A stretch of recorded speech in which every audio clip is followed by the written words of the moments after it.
everybody. It's 6 o'clock, and I'm calling this meeting to order of the North Harris County Regional Water Authority on December the 2nd. Thank you all for being here or listening online. We don't have anyone for the invocation, so please stand and join me in the pledges.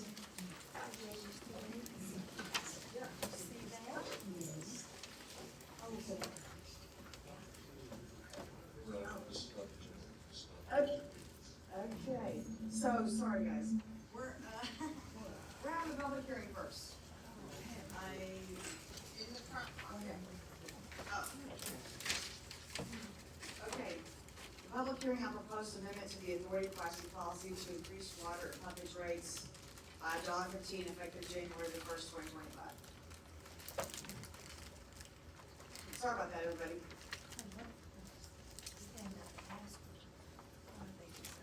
So, for the public hearing, I prepared this table to show what we are paying now for our service. There are three components on what we're paying. We pay City of Houston for their O&M, and we also pay our debt service, which is used to pay for the capital funds that we borrow to build the regional water projects like River Bayou and Northeast plant expansion and Northeast transmission lines. The third component is authorities O&M cost, which is the money that we pay for running our facilities like the rental pump station, the chiller pump station, and meter station and so forth. So those three components adds up to $4.26. So our current water rate for surface water is $3.05. Therefore, for every $1,000 of surface water we sell, we are losing about $1.21. So that is the reason for the rate adjustment of all of it. And if the board approves that, we will bring the surface water rate back to $4.20, and we're still 6 cents under what we're paying, but at least bring the difference or deficit closer to what we actually pay.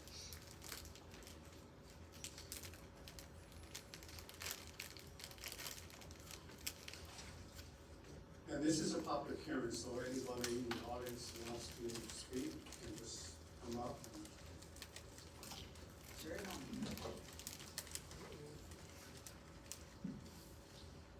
Well, so we're $1.21 negative for every 1,000 gallons that we sell. Just catch up real quick. It was a bad idea to reduce the rate another $1 back in October. Here you are about to approve a 2025 budget with a $100 million deficit. The $300 million fund balance that you want to give back to the ratepayer is a ruse, used to get reelected and to pander to the general public. What you are not telling the public is that you will need to turn right around and borrow the same $300 million with an additional 20% soft cost, financial fees, interest that will equate to over an additional $200 million. That's $500 million. The authority is currently paying more for the water they are buying, treating, and distributing than what they are selling it for. There is no savings here to be had. Only the illusion of saving the ratepayers money when in reality, the average family will be paying a lot more. Simple deduction and common sense tells us that the longer you stretch it out and kick the can down the road, the more we will all pay. I support responsible financial stability with conservative principles and would never approve a budget deficit over $100 million. Rescind the $1 reduction that went into effect on October 1st, 2024, as this reduction never should have occurred. The question was asked at the time. You were arbitrarily lowering the rates. What would happen when you needed to go back up? Would you have the courage? The longer you delay, the faster and higher the rates will eventually need to increase. What MUDs and their customers need is stability and consistency. Not this up, down, up rate that only works to confuse our customers and undermine the mission and mandate of conversion to surface water. Amortization schedule. You guys look at it when you buy your home. Feel free to look it up. Take $300 million. Let's pick out 20 years and let's go with 5%. It equals $175 million. Add that to the $300 million that you're borrowing. And a 20% soft cost on $300 million is $60 million. Add that to the soft cost as well. Please address the board. They can hear me, Mr. Johnson. You just arrived, didn't you? Late as usual. Use the $300 million to pay for the projects you would otherwise borrow to fund safe soft costs and interest. It's common sense. Why would you borrow $300 million that you already have? If you feel the need to use it, pay for some of these existing projects where you don't have to borrow. It's common sense. Thank you very much. Anybody else? Anybody else want to come up?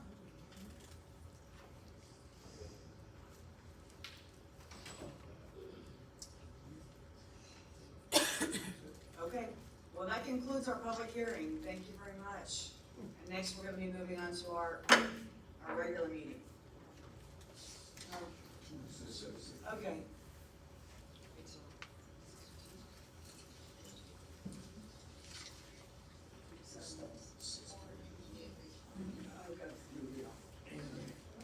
We'll start in just 2 minutes.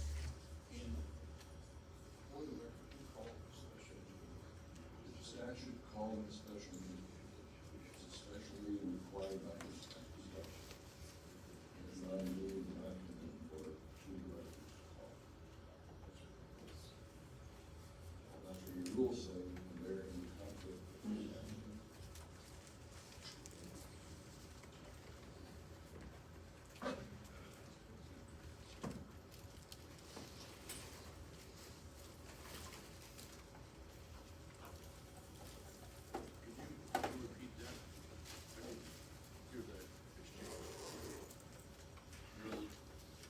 Well, we're actually not in, we're not in session right now, so I guess that's allowed.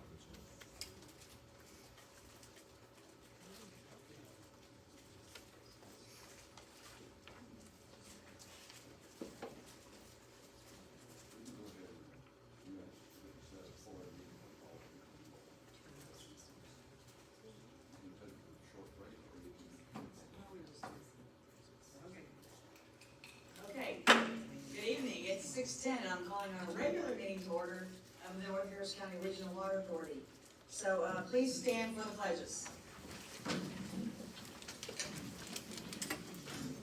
pledge allegiance to the flag of the United States of America and to the republic for which it stands, one nation, under God, indivisible, with liberty and justice for all.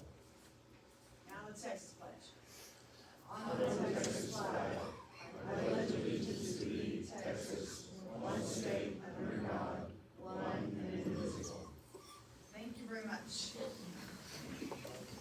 Thank you all for being here, and thanks for all those who are listening online.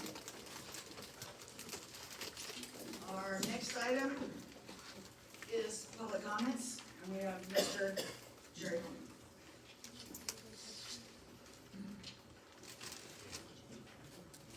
Privilege of hearing me twice tonight. Good evening.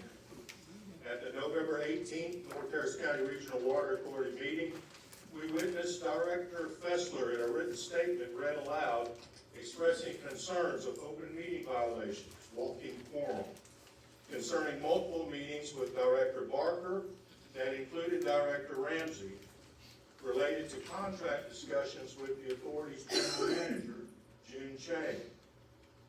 Did we just somehow forget that there was an appointed committee of two, Directors Fessler and Barker? How did Director Ramsey become involved in this committee process? Are we supposed to believe that Director Barker and Ramsey did not discuss the contract? Therefore, there is nothing to see here, yet they met with the general manager to discuss a new direction for the authority that did not include June Chang's services. A proposal, a revised contract that would include the possibility of resigning or retiring to avoid termination and allow for severance pay. Surely Director Barker would somehow need to share this discussion with his fellow committee member, Director Fessler. Surely. Doesn't this all sound familiar?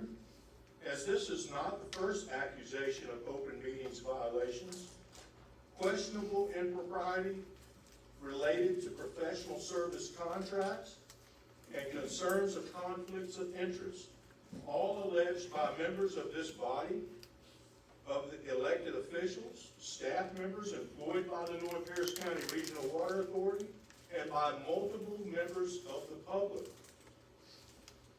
Do we not believe the law applies? Do we openly flaunt and disregard? Are we above the law and think that there are no consequences for our actions? There are rules that govern public meetings. Section 551.143 prohibited series of communications.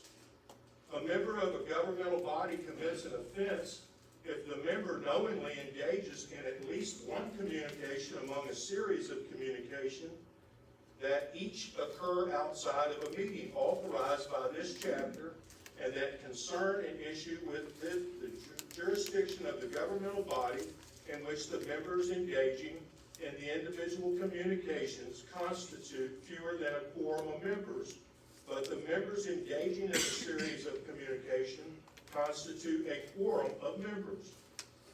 And knew at the time the members engaged in the communication that the series of communication involved or would involve a quorum and would constitute a deliberation once a quorum of members engaged in the series of communications. An offense under subsection A is a misdemeanor punishable by a fine of not less than $100 or more than $500, confinement in the county jail for not less than 1 month or more than 6 months, or both the fine and confinement. Thank you.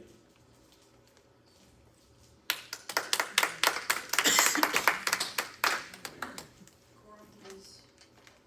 Okay, is there anyone else that has a public comment? I don't see any of the blue cards. No. Okay. Next, we're moving on to messages from the president and board members. Any comments from the board? Guys down there, Director Barker, Director Ramsey? I don't have any either. Okay, y'all got lucky tonight. Next is agenda item number 4, approve the minutes from the October 7th, November 4th, and November 18th board meetings. Do I hear a motion to approve? I'll make a motion that, Andy, really like the minutes a lot better now that we're putting down what was done, not what was said, so, Thank you. I believe I've seen all the changes last week, so it's. We have a motion to approve the minutes, any discussion?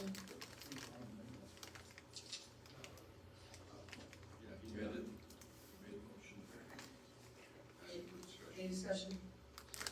Okay, all in favor of approving all three of the minutes, say aye. Aye. Any opposed, say no. Any abstentions? Okay, motion passes.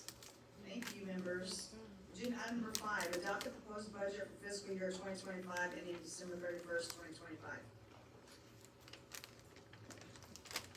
So, Madam President and the board members, on November the 18th, the authority conducted a workshop, and we presented the capital improvement project budget as well as the operating budget to the board and the public. And we went over the details and had a detailed discussion. So as I said during that workshop, this meeting is for the board to take actions. So we are not prepared to discuss that. I'm requesting the board to approve. Do I hear a motion? Motion. Any discussion? All in favor say aye. Aye. All those opposed say no. Any abstentions? Okay. Motion passes. We passed the budget. And similarly, the capital improvement plan was presented, and we had a detailed discussion on November 18th. So again, I request the board's approval for the CIP project, CIP plan, I'm sorry. Do I hear a motion? I'll make the motion. Any discussion? Director Ramsey? Yeah, I just wanted to point out, like we did last year, that this is only approving 2025. That's good. This is just approving, he's just clarifying, this is just approving 2025 expenditures and not the next 4 years of expenditures. Thank you for the clarification. Just always approving the plan without approving expenditures. Yeah, we're not really approved expenditure, we're asking for approved plan. However, there is a rule that the current board cannot make commitments for future boards. So the board currently only approves the budgeted numbers in the plan for the upcoming year, which is 2025, fiscal year 2025. Okay, any other discussion, members? All in favor, say aye. Aye. All opposed, say no. Any abstentions? Okay, motion passes. Thank you. Agenda item number 7, Finance Director's Report, including monthly financial report and payment of bills. Thank you. The financial report is as of October 31st, 2024. The total enterprise fund balance is $1,144,211,310.06. The breakout is on the screen of the capital funds, interest and sinking debt service reserves, coverage improvement funds, and operating funds. All of the detailed reports are included in your board packet and posted on the website. The design, engineering, acquisition, construction, consultant, and expense checks are presented for your authorization and signature. That total is $13,359,195.90. I'd like to request approval of the financial report and authorization for payment of the bills. Do I hear a motion? Motion. Any discussion? All in favor, say aye. Any opposed, say no. Any abstentions? Motion passes. Agenda item number 8, General Manager's Report.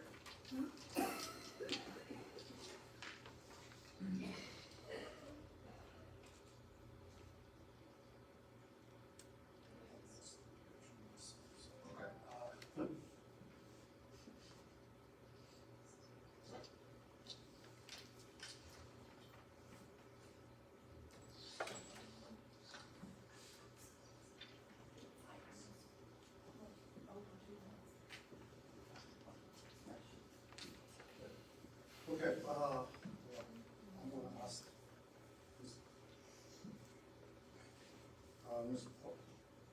Paul Walker from our program manager to report back to the board on our surface water conversion status. Yes, happy to, Jim. Good evening, President, Directors. You would mark one of the first slides, Jim. This is the slide we showed every month. It's a little bit different than last month in that we formatted it different, some colors. We've also shown 15. The light blue graphs are the monthly surface water delivered, and then the dark blue or purplish ones are the converting percentage. So as you can see, as we close out 2024, we've had a really strong year delivering surface water, again, giving the ability to have water delivered to us from the northeast, as well as the ability of having the Denver pump station online. Numbers have gone up pretty, I'd say pretty good relative to last year. So in October, we delivered 45 MGD on average of surface water. It allowed us to do our conversion of 36%. November's dropping down, obviously, as we have a more wet season we're entering into, so less surface water being used, less water being used overall. So that's the kind of the trend of conversion over the last several months. Slide, please. Similarly, this graph will format a little bit differently. Oh, yes, go ahead, sir. Yeah, previous slide. Do you have a gut feeling or something better than that as to why the percentage conversion went down in October on water delivery went up? Yeah, so this is just the surface water delivery, so we don't show the groundwater delivery on this graph, so if the number goes down, we deliver less groundwater, we can push into the surface water, because that's how this percentage is calculated. So more groundwater is used. So were we unable to deliver the water, or did they, It's just a function of how much is being used, it's also a function of which muds are maybe doing some maintenance, so it's, you know, where we're able to deliver that water really reflects how much we're able to deliver. As we deliver more surface water relative to groundwater, then the percentage changes each month.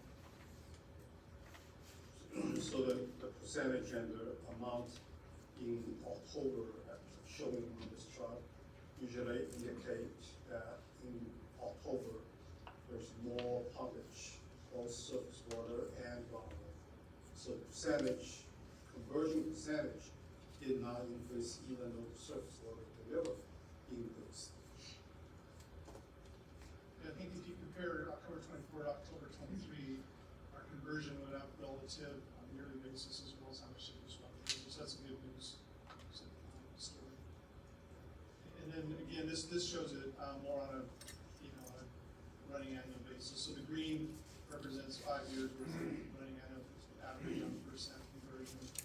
Yellow is 2022, orange is 2023, and then that dash line up above is 2024. So again, like we just said, you can see we're delivering a lot more surface water right now, since we have the ability to do so, which leads us to a much higher conversion this year relative to the last 2 years. So again, a good news story here in the beginning of the year.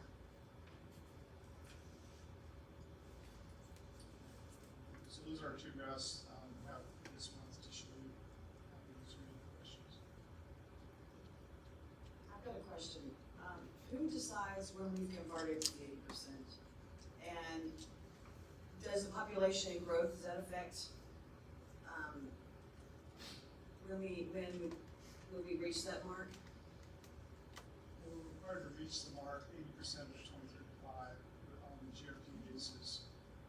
So how much population we have would be a function, will tell us how much surface water we have to deliver to meet that 80% converting. Or they say by next year, that conversion for 2025. Does that keep moving? Does the bar keep moving? Like depend on? Yeah, so every year the number will change relative to how much water we actually deliver, which is a function of how many people we send water to, and then what percentage of that is surface versus ground. We'll always have to be above the 60% in this conversion. So if we go back and look at figures from 2000 or 2010, or just the 2013 plan was the latest plan, right? 2014. So where we were then, are we converting percent based on that? Or it's always changing? It's changing because the percentage is based on the actual water use. So demand change every year, that percentage will change based on over demand. The rule says you have to convert 30% of demand using surface water.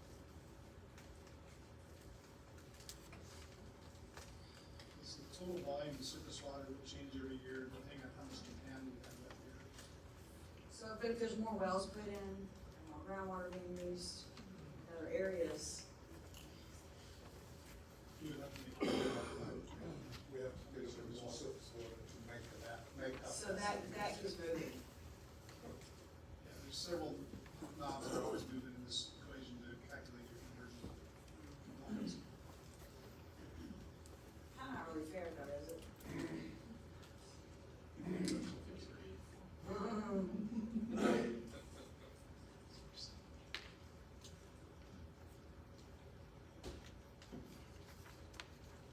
Okay, any other questions? All right, next is, agenda item number 9, the operations status report. Mr. Carlton, we got it. Thank you. We're in the season of low demand now. We are not expecting to see the high usage rates we saw during the summer, where we're in the mid 40 million gallons per day use. Can you speak up here, please? We've switched from using 40 to 48 million gallons a day, probably about 30 million gallons a day now, and into the winter.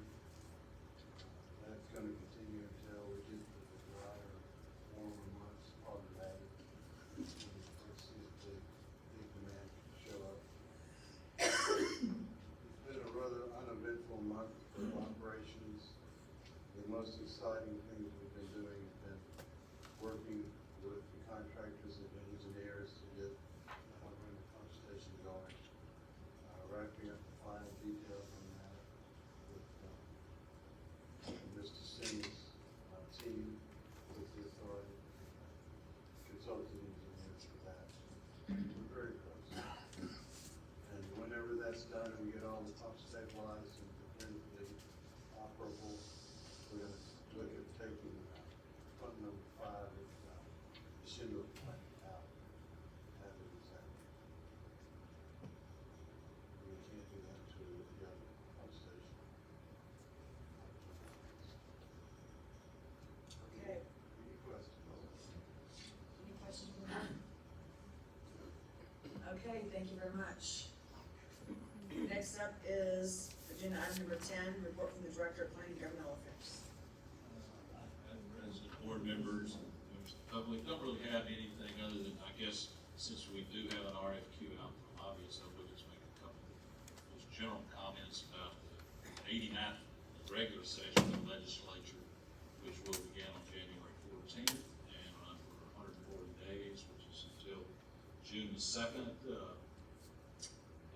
Bill pre-filing has started on November 12th, and as of today, there were 1,471 House bills, 498 Senate bills, not a lot of bills on water, a long list of bills related to appraisal values, property for ad valorem taxes. I guess the big unknown is who's gonna be the Speaker of the House. The current Speaker, Dave Thielen, of course, is running. He's opposed by David Cook. Both Republicans. There's also 2 Democrat announced candidates, John Bryan and Anna Marie Ramos. And there will be 88 Republicans in the House and 62 Democrats. So we expect that the Speaker will be a Republican. But I guess this is the most anticipated Speaker's race in a long time. And much will hinge on what happens in the House Republican caucus. Now, the last I saw on that, I believe it's December 7th is when they meet. And they operate on a 60% rule, so if, I think 53 of the Republican House members vote for one particular candidate, then the caucus will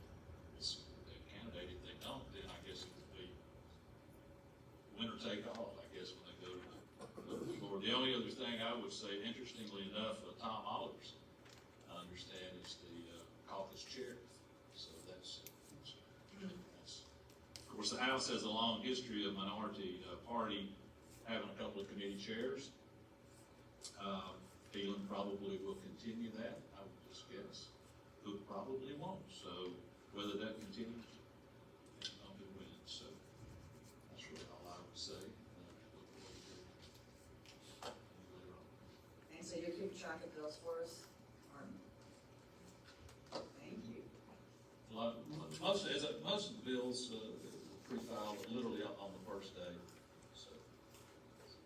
I'm already getting, they must keep track if you signed up before, because I've signed up with TLO, and I'm already getting here's the bills related to these topics that I'm watching before, so it's still there before. Yeah, obviously, we're a long ways from any bills even starting to move. Or anything. Right, but I'm getting these emails, all the. On a daily basis, as the bills get filed. I think, when I checked earlier today, 3 bills have been filed today, so at that time. So things really are slow, obviously, but not this season. Thank you. And that's not, Thank you for that report. Any questions? I have, Gene, what is the status of the lobbyists? Our queue has been issued, a closing date is December 17th.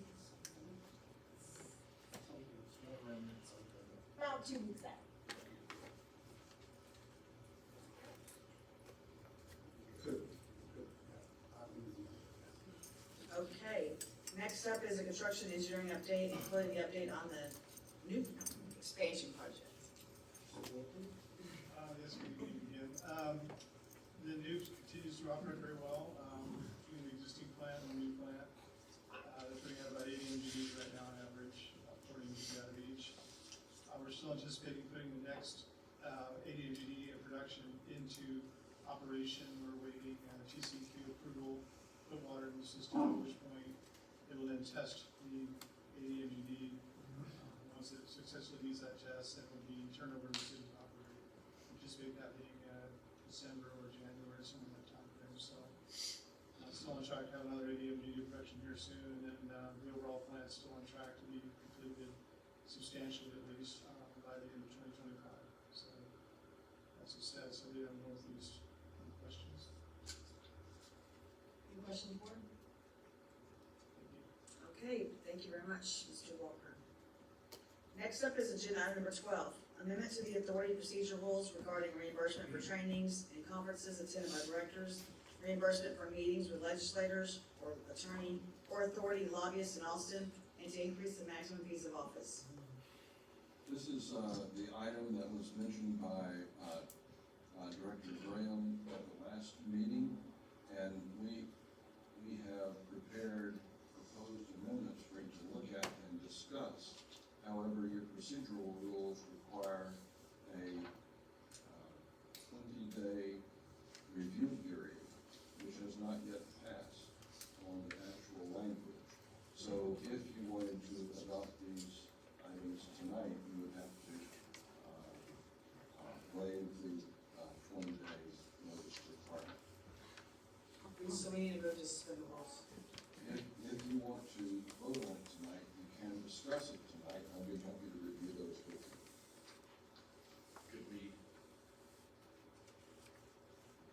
If there's a motion to suspend, could we do that on a per amendment basis, not just a blanket? However you want to do it.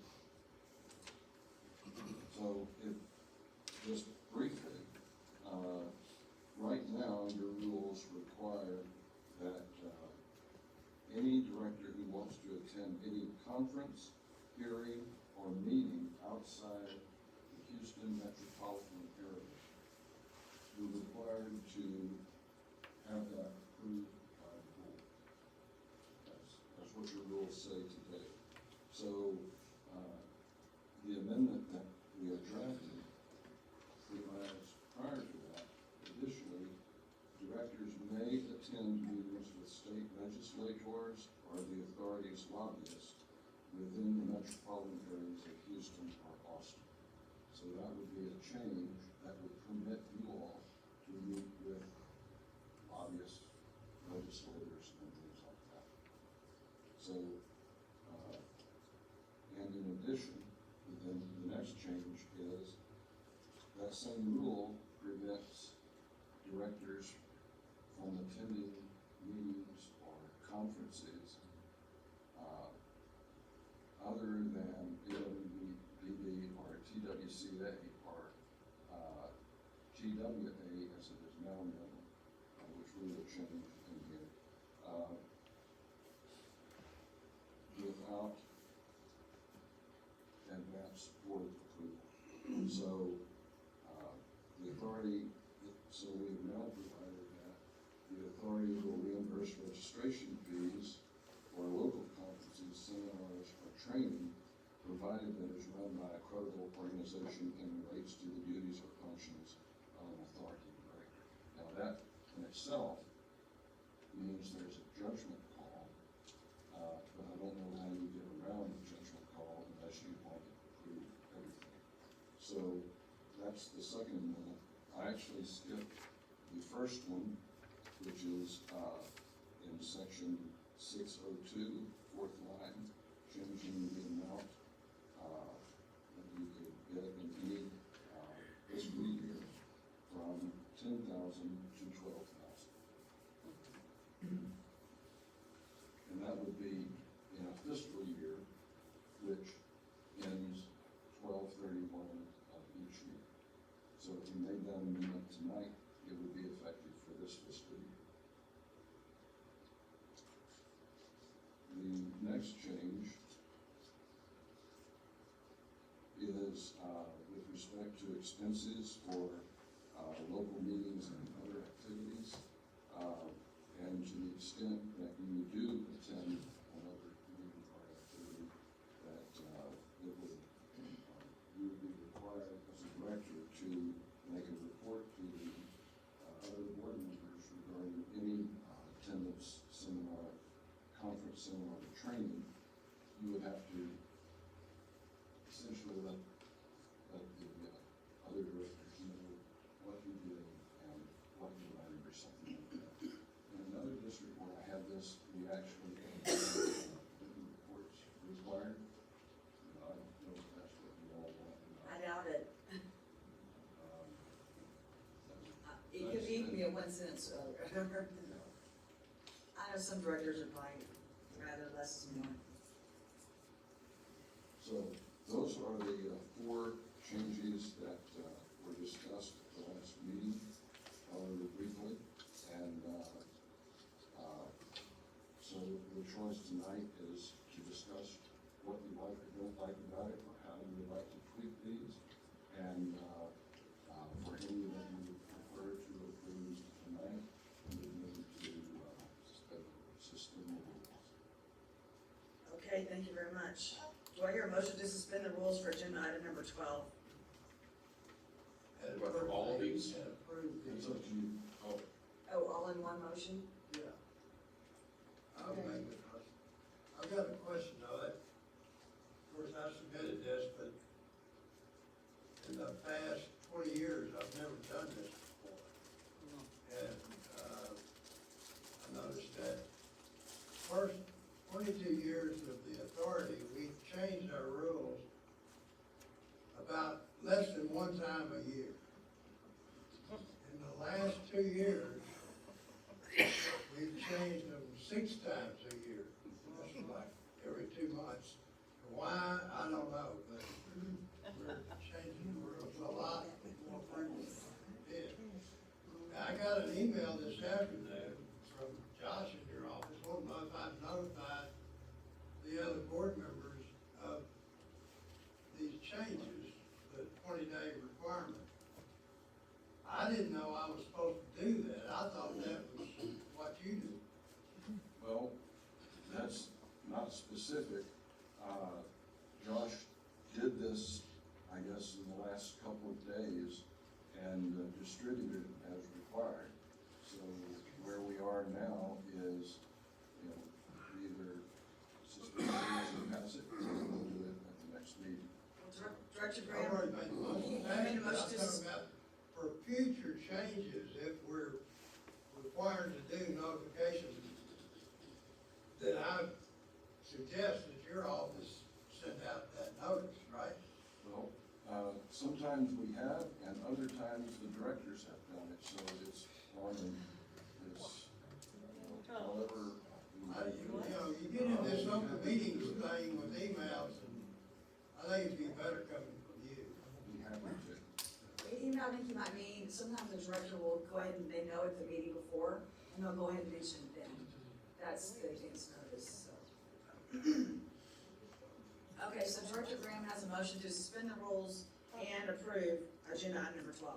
Those are two motions. Okay. Let's do one first, we suspend the rules, but we have a director. Director Ramsey? Yeah, in general, I'm a rules guy, I don't like suspending them if we don't absolutely have to. And I was just wondering, Ron, why are we doing these things? For example, in 603, it says we're saying we can meet with state legislators, but it already says that in 602. And so I don't understand the need, but maybe more importantly, since we're looking at suspending the rules, I don't see that we have an urgent need to do this, that would keep us from doing it in January.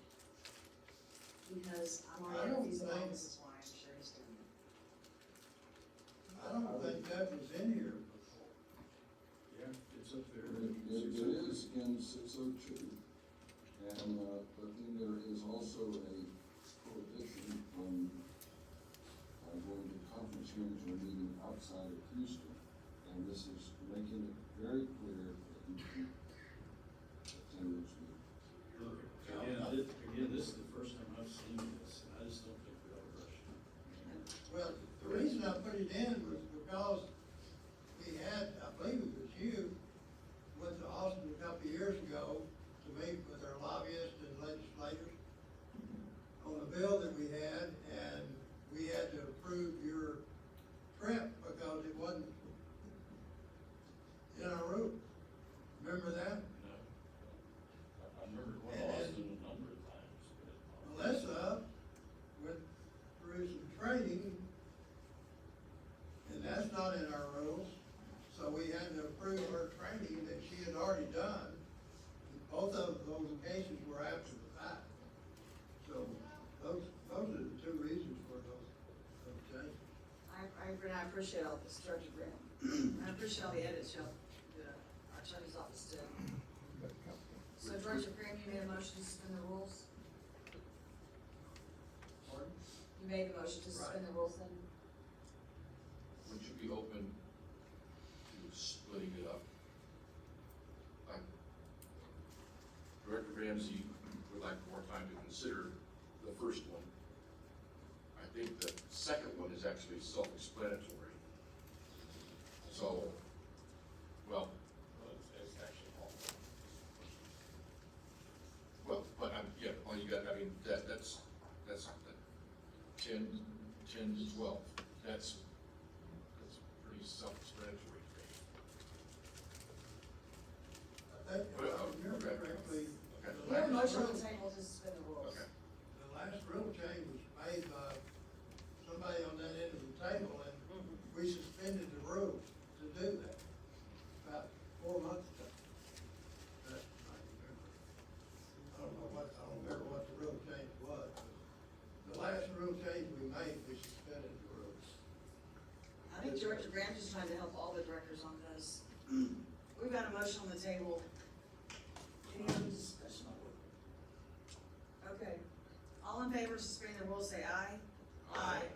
All opposed, say no. We have one no, any abstentions? No. Okay, so motion passes. Do I hear a motion to approve agenda item number 12?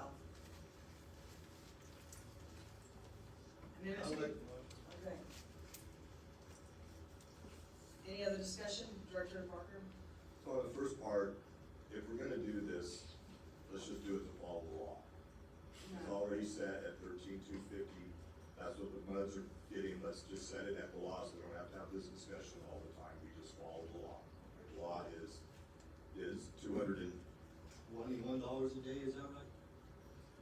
$221 a day, and the total of 13,250. I'll vote says that, I won't do this.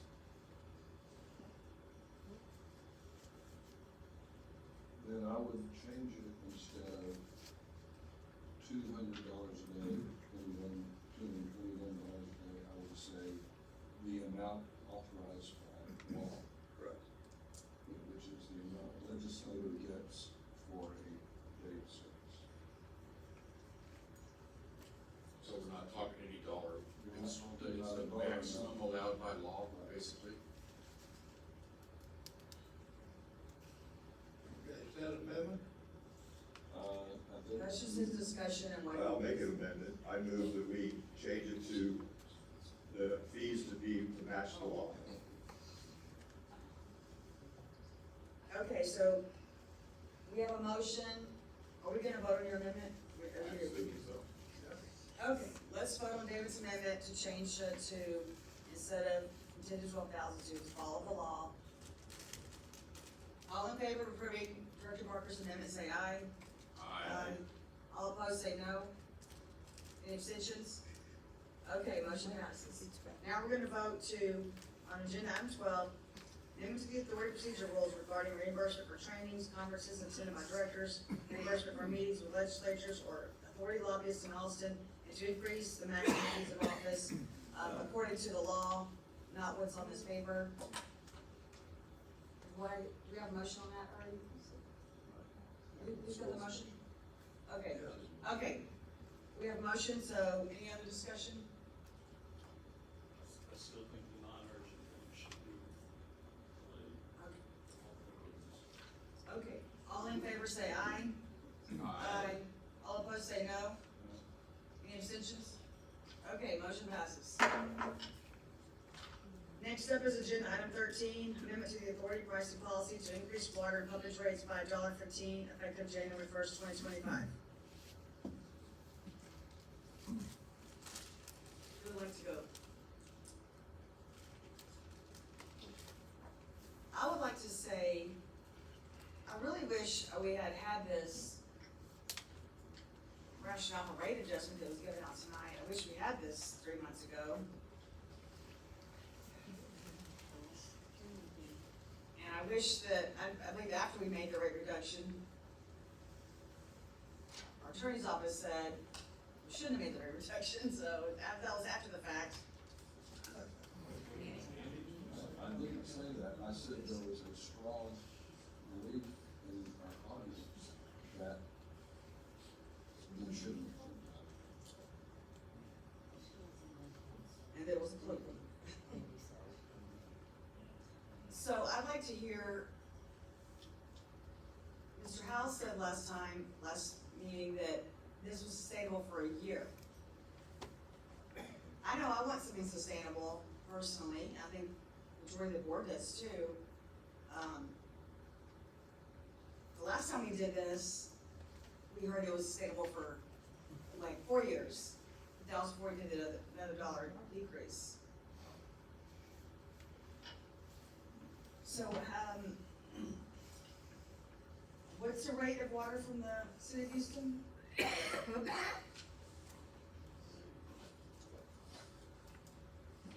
Director Barker.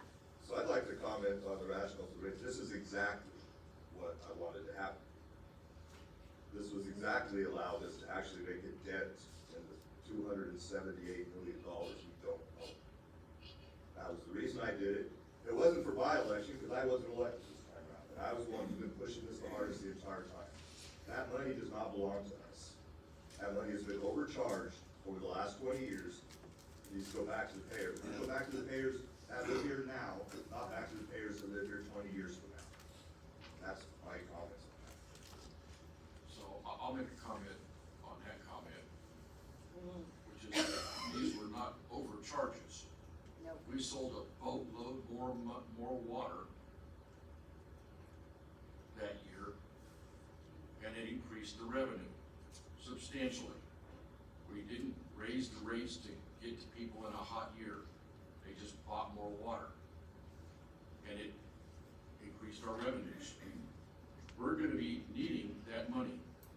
I would rather earn 0.5% on that $300 million over the next few years than just refund it all and then have to turn around, as like Mr. Holman said, have to borrow it with all the associated expenses of borrowing it again, which knocks it back up over probably 500 million. So let's make good use of it, yes, but just to refund it, just so we can turn around and borrow it again, plus another 60% on top of that, that doesn't make sense to me. So I would just rather let, somebody made a comment, let's, was that, I don't know, if it was Ron, let's spend it. Let's use it to build some of these projects. I know we've got commitments from the Water Development Board that we're gonna be borrowing from them. But I'm sure if we put our minds to it, that we can find a use for it. And that way, it'll drop the amount in the fund, but we're using the money productively and not having to turn around and borrow it again in the future.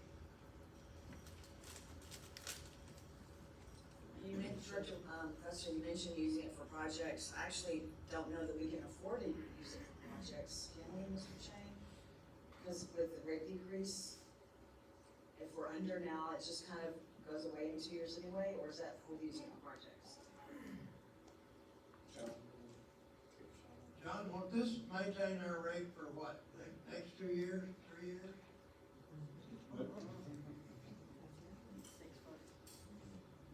At the last meeting, I was asked, what's the impact if we keep the rates where they are today? I told you then that because of the reduction in the principal amount of bonds that we think we're going to have to sell during 2025 and 2026, and that reduction was at 268 million,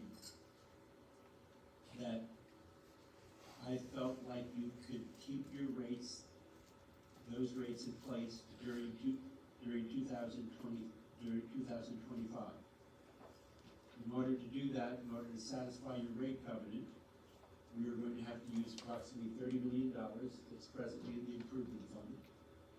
And we would do that so that we had enough of a balance in our coverage account to satisfy the Texas Attorney General's requirements for our rate order. The next question that has come up has been, well, what if we take action now to increase our rates by, our current rates, by $1.15? And if we do that, then I believe you'd be able to hold your rates constant for 2025, 2026, and 2027. Does that answer your question? Let me ask you this, are we limited to the $1.15? We didn't have the benefit of this sheet that you gave us, I think the rate hearing was for $1.15, because you wouldn't have another one to propose a different amount. I'm guessing that might I was asking our lawyer, are we limited? At this point, we're limited to the $1.15. Okay, I'll make that motion, we increase our rate to $1.15. Increasing it by $1. Yeah, increase it to $1.15 more. George Ramsey? Yeah, I just want to throw out a couple of reminders here. The last time we had a really major discussion on this was, let's see, when was this? This was May of 2024. And at that point, the projections that John had was that if we had made the cut, we would have to raise rates back in January of 2025. And that's clearly not going to happen. And we had some after that where you said some similar kind of things. And since then, we figured out that whether you call it overcharges or a slush fund or whatever you want to call it, we had $300 million there that does not have to be there. It's not our money. It's ratepayers' money that was paid in excess of our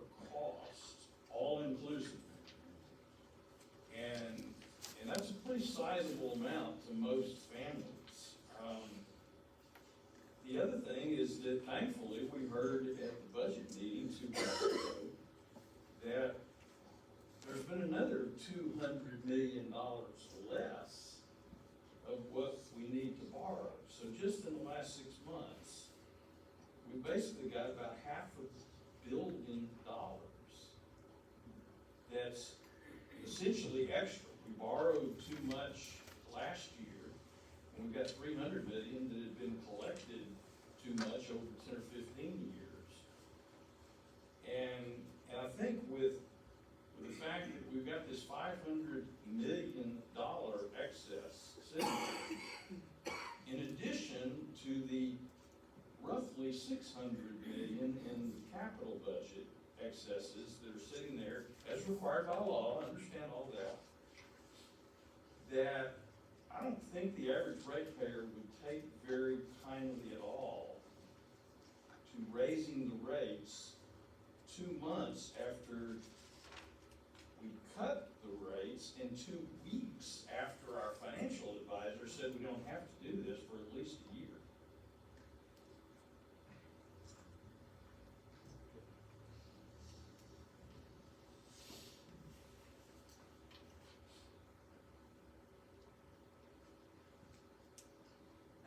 Mr. Howe, how low can that fund balance be and it affects our ratings? That was a question I consulted with TBK.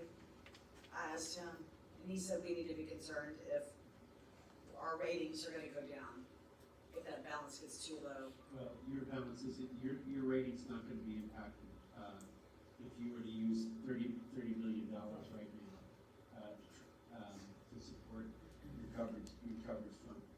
I think it's a very good question. I've told you before, I'm trying to figure out exactly how low I think that number could go. The only reason I'm thinking about it is because I know there's a contingent on the board that's really interested in that number, and I don't really have a good number for it yet. I would tell you that, I think I've mentioned this before, the rating agencies have always said that they felt like the extent that we covered our debt was just our current rates, meaning our operating revenues minus our expenses, and the dollars that we have for debt service on an annual basis has been below what, say, our peers are in our rating category. But we've made up for that because of the cash that we're putting on here. I think we do have the ability to reduce the cash that we have on hand somewhat, but I just don't know exactly what that number is right now. I'll just go back to, I'm gonna repeat myself. That's money that we're gonna spend. I don't see why you'd wanna deplete it just so we can turn around and borrow it back again. I'm maybe I've got a mental block here. That just does not make sense to me. We use that cash balance, we call it, rate mitigation money, if you would. And we use it to protect ourselves against having to have a radical increase in our rates from one year to another. And the rating agencies and the bond insurance companies and the Texas Water Development Board have allowed us to do that. And so that's in part why we maintain those balances there. So that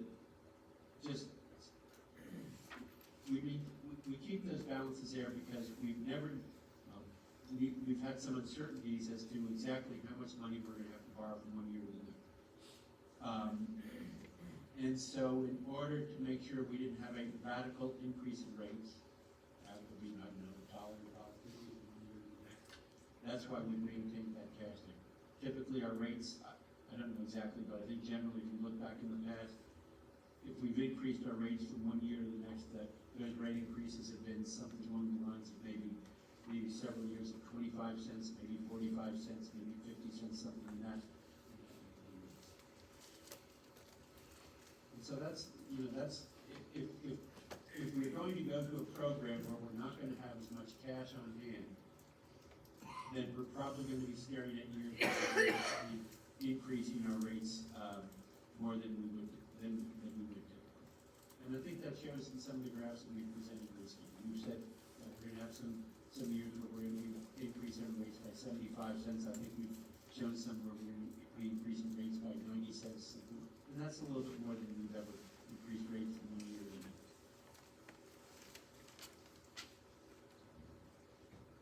Question, if we relook at this in, say, 6 months, we will have to do another public hearing and.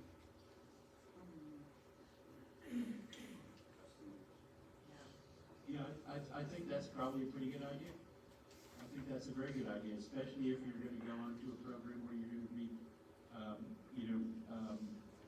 let's say reducing your cash reserves. I'd kinda like to get, I think TBK is supposed to be working on some projects for us, I'd kinda like to get them to look at this and kinda get another opinion on.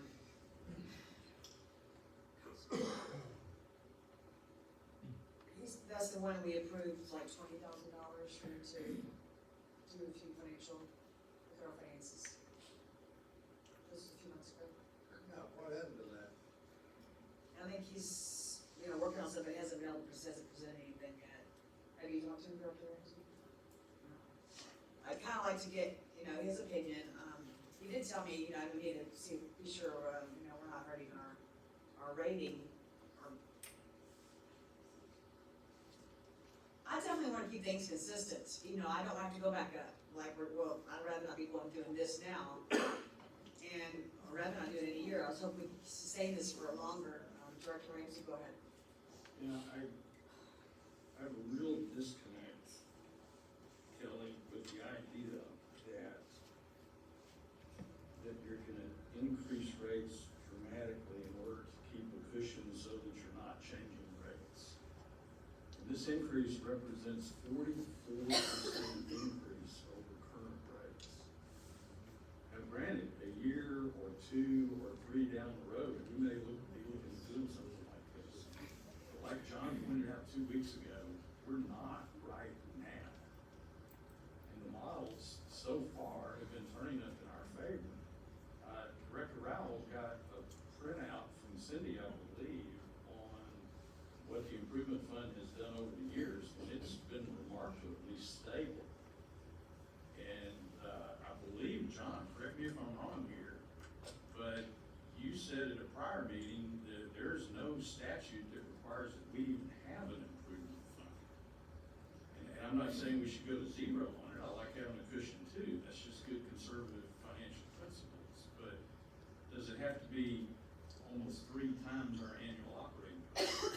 I think that's excessive. Right now, the cash on hand that we have is, greater than, let's say, those water providers that are businesses similar to ours. Our cash on hand is greater than almost everybody else in the business. Probably in the nation. Sorry? Probably in the nation.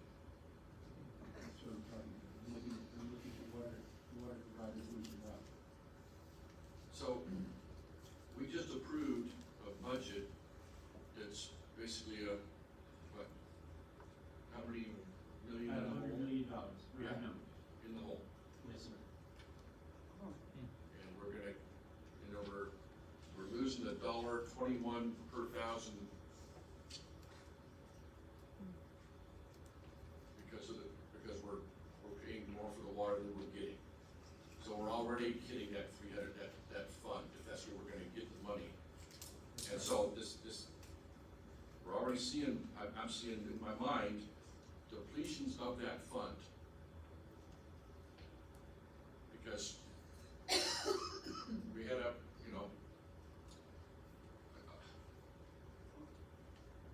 it was a reduction very close to an election, I'll just put it that way. And, I didn't vote for it, don't like it, didn't like it then, don't like it now. But that's why that improvement fund, I think it's got a lot of purposes. It's got the purpose for the coverage, it's got purpose for our 100 million in the whole budget, and it's got, I don't think we just gotta go, oh, we got 300 million. Pretty soon you turn around and it's 150 million, and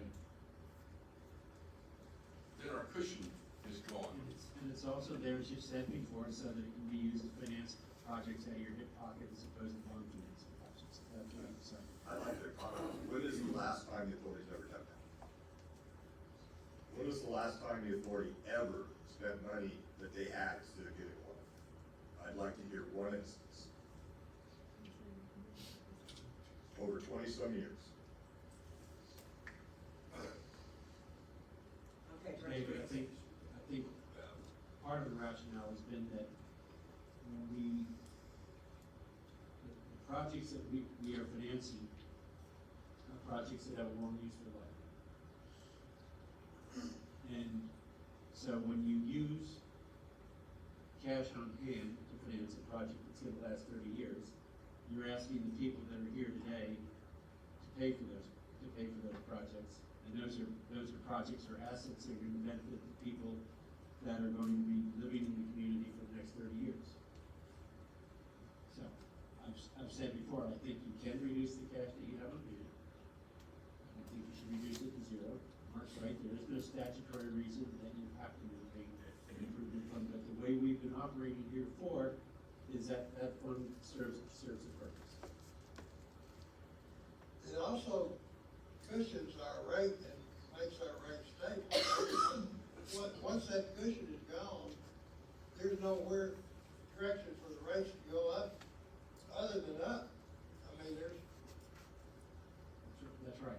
If your program manager came back, 2 years from now and said, oh, we've got a bad surprise, we have to sell an extra $268 million for projects that we weren't aware of, for costs that we weren't aware of for capital improvements, then, that would cause a dramatic increase in rates. What's the likelihood of I can't even, I'm just trying to give you an example. No, we're not trying to take sides. I'm trying to read it. I'm trying to It's not a realistic comment. Couple of comments. If you look at what Cindy sent us under page 5, and it's about the third or fourth page back. And she sends this every time, or has for the last year or so since we asked about it. She's got the actual to budget revenues and the actual to budget expenses. And as John and Cindy and June have all pointed out repeatedly in the last 2 years, we are conservative on our estimates of revenues, and we are conservative on our estimates of expenses. So the idea that we're gonna get surprised by some extra operating expenses, yeah, it's a remote possibility, but the chance of it are pretty darn low. The second thing I have to disagree with my colleague on is this idea that before we know it, we're gonna spend $300 million and have to have a radical. We're gonna be watching this every month, just like we do now, and we could even have special meetings if something else happened. This is gonna be something, we've got a plot that David's instituted now that shows us exactly what that fund's doing from month to month. It's at $270 million plus or minus right now. That's after paying some financing costs, as I understand it, not related to water or the rate cuts or anything yet. The whole idea that we're gonna suddenly turn around and be absent $250 or $300 million between 1 or 2 or 3 meetings or even a year is just patently absurd. I mean, if that's the case, you're not watching our business very well. I know I'm watching it a lot closer than that, Kelly. There's not gonna be an emergency absence of funds by keeping this lower rate in effect for, say, the next year, or if we revisit it in October, which we seem to be doing lately. It's not gonna happen. We've got almost 3 years of expenses in this fund.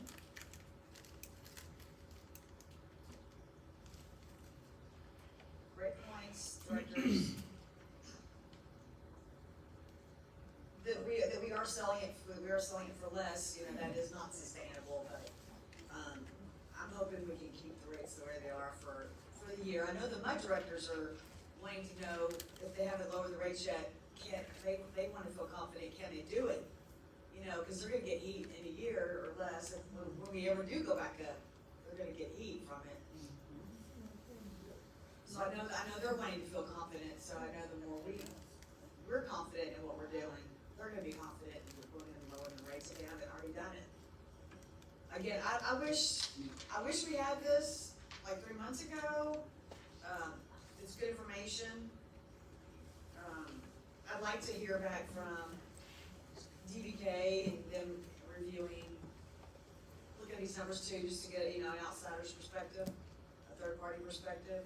So, I'm not prepared to move this, I'm not prepared to go up tonight. So I'd like more time, and if we don't bring it up again sooner, you know, look at it again in 6 months or something, so. That's my thoughts. Or a year, like John suggested. Yeah. Other comments from the directors?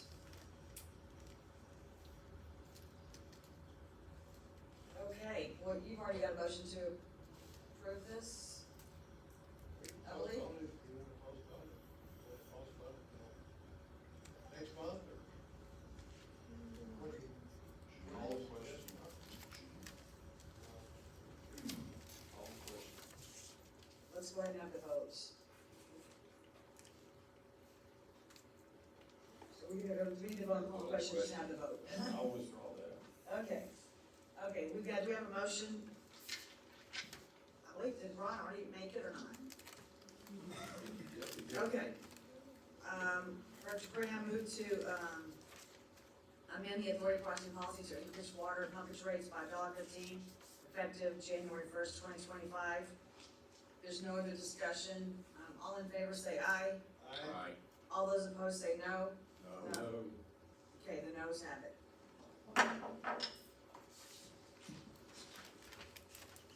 Next item, I'd like to make a comment on the rate form that came out. okay, They raised the rates on the form by $2.50. We're back to where we were when we started on that thing.